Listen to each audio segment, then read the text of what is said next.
Okay, welcome to the sale of my 1961 Ford Anglia 105E.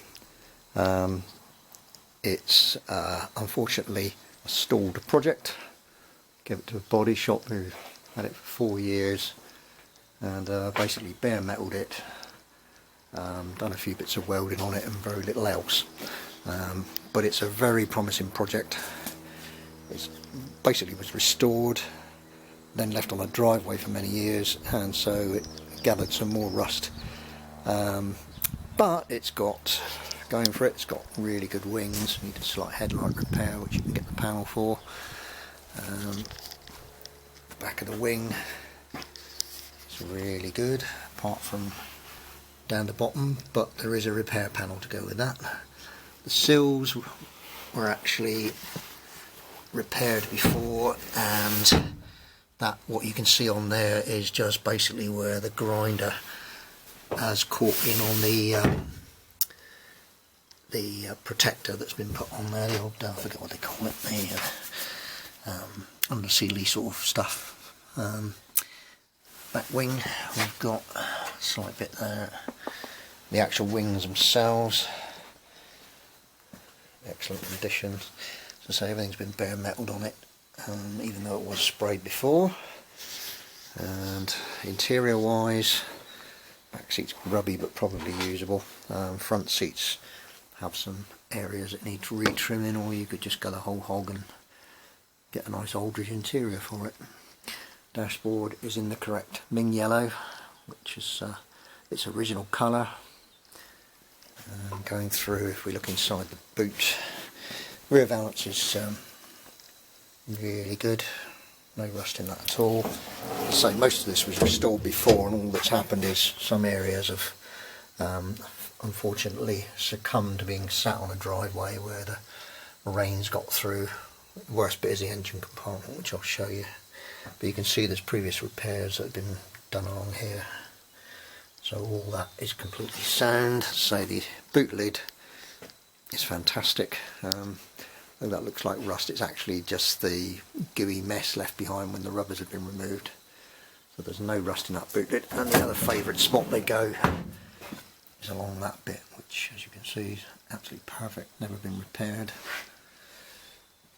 So roof wise, very good. A couple of little shallow dents that probably just want sanding on it. Which brings us to the worst part of the car, which is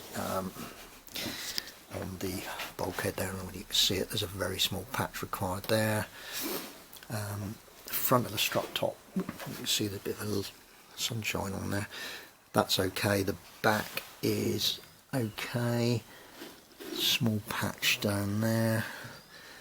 As you can see along here, I did have a repair panel for this, but the body shop have mislaid it.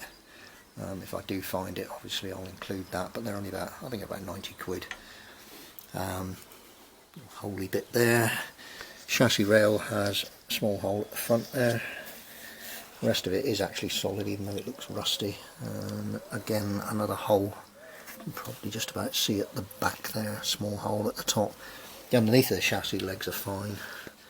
Over the other side, that chassis leg's okay. It seems to have fared a lot better. And again, the drip tray, or the drip rail on this side, is okay. There's been some signs of some filler. I don't know whether that's to cover up bad welding or whatever, but that could do with taking out and have a little look at. The other side, I say there, looks okay. On the strut top. Mechanically, I'm assuming everything has been done on this. I was assured that, but it's got the original 997 engine and gearbox. I've got a brilliant heater box for it, which I found because the original was rusted out. That will be included. Everything basically to finish this car is here, including some re-chromed front and rear bumpers, which are excellent, and also the handles, door internals, glass. The only glass that's missing at the moment, you can see the side windows there. All the mechanisms are in there, but the only bit that's missing at the moment is actually the windscreen and the rear screen, which again is at the body shop. So I will try and retrieve those. I'll open the door. The door's shut really well. Doors basically are absolutely mint. The two that were on the car were toast basically. The bottoms are gone again, but these doors I managed to get a lovely set of second-hand doors. In fact, I think the one on the other side is possibly new old stock. Floor has had a pan welded in it, but it's not been finished off, but it has been tacked in place enough for you to continue with. Obviously the pan didn't cover all of the hole there, so it needs a little bit more work on that, and again along there. But the inner and outer sills, I can assure you, I'm not going to crawl down on my hands and knees, but I can assure you that the sills are absolutely sound inside and out, as are all the outriggers. Again, there's been a panel on this side which has been finished a lot better, actually. It's nearly finished, but again, didn't quite cover at the front, and again, small hole there. Now the good thing about this car is that what you see is what you get. There's no, you could buy a £5,000 car, find out it's been bodged with filler, and you're back to square one and you have to restore it. Whereas with this, what you see is what you get. It's a really sound car. The bits in the engine bay may look a bit daunting, but compared with some of the Anglias I've seen, this one is pretty damn good.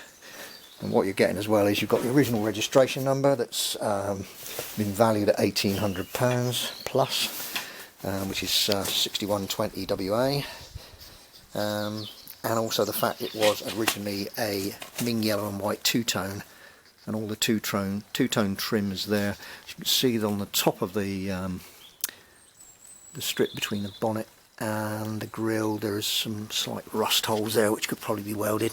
The bottom looks rough because it's got surface rust, but absolutely perfect.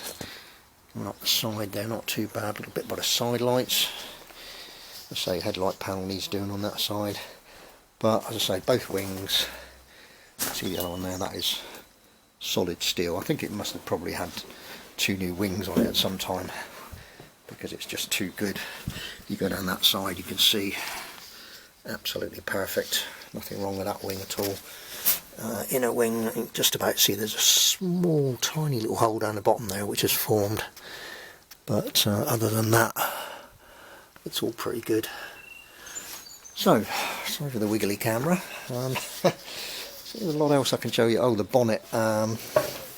Show the bonnet is absolutely mint. It's probably the best bonnet I've ever seen, actually. It's now been finished in etch primer and is literally ready for a top coat. The rest of the car was etch primed, but unfortunately it's been stood around for a while, but just needs sanding down to bare metal again, which won't take you very long. That's the inside of the bonnet, which is finished in the original Ming yellow. Front edge of it, again, I'm not going to lift the bonnet up, but I can assure you front edge where they normally go is absolutely perfect. So you've got the original steering wheel to go with the rally steering wheel that's in there at the moment. It's got odd wheels on it which aren't really going to bother you, I don't suppose. It's got spacers and lowering blocks on the back which would quite easily be taken off if that's not your thing. And then we got a box full of bits. We've got brand new re-chrome backlights. So the bumpers are up in the loft for safekeeping, but we've got things like new fuel pump, gasket sets, lead sets, all sorts of brand new old stock spares for it as well, headlamp rubbers, side light surrounds which are for the early grille obviously, which has got separate side lights there. Actually look a bit mucky, but they're actually virtually brand new. So yeah, just about everything to go with it. Grille, side trims, headlamp surrounds, say all the innards for the doors, washer bottle, literally everything. So there it is. I'm looking for $3,500 for it, which I think is a fair price considering value of the number plates, the actual condition of the majority of panels on it, and it's not going to take an awful lot to somebody who knows what they're doing to finish this.